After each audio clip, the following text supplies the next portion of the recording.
বড় শিক্ষিত হোক না কেন, এই পৃথিবীতে যত দার্শনিক, যত বড় বিজ্ঞানী, যত বড় পণ্ডিত ব্যক্তি হোক না কেন, তিনটা প্রশ্নের উত্তর সে কখনো বলতে পারবে না যদি তার সঙ্গে পারমার্থিক জ্ঞানের সমন্বয় না করা হয়। প্রথম প্রশ্ন, আপনার পরিচয় কি? যদি কেউ বলে আমার পরিচয় আমি এমএলএ, আমি চেয়ারম্যান, আমি গ্রাম পঞ্চায়েতের প্রধান, আমি বড় পাঠক, বড় বৈষ্ণব, না, একটাও আমাদের পরিচয় না। এটা দেহের দ্বারা সম্পর্কিত পরিচয়। দেহের ভিতর আত্মা আছে, আত্মা চলে গেলে এই পরিচয় আর নাই। বলবে এমএলএ বাবু আর নাই, কিন্তু এমএলএ যদি মারা যায় এসে বলবে এমএলএ বাবু আর নাই। এমএলএ বাবুর দেহটা তুলসীর তলে শুয়ে আছে, কিন্তু বলবে এমএলএ বাবু আর নাই।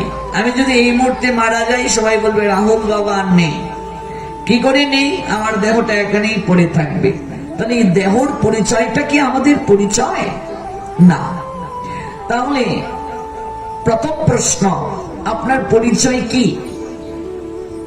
আপনি মনুষ্য জীবন লাভের পূর্বে কোথায় ছিলেন? কোন দার্শনিক এর উত্তর দিতে পারবে? কোন বিজ্ঞানী এর প্রশ্নের উত্তর দিতে পারবে? আপনি মৃত্যুর পরে যাবেন কোথায়?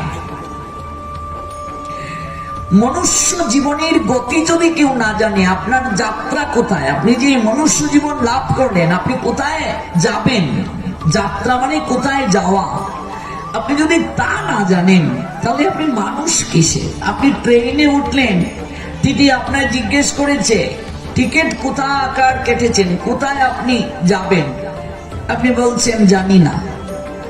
তো টিটি আপনাকে কি বলবে? আপনি কি সুস্থ মানুষ না অসুস্থ? আপনি কোথায় যাবেন যদি সেটি না জানেন, আপনি কোথায় যাত্রা করেছেন সেটি যদি না জানেন, তাহলে আপনার জ্ঞান কি প্রশ্নবিদ্ধ নয়?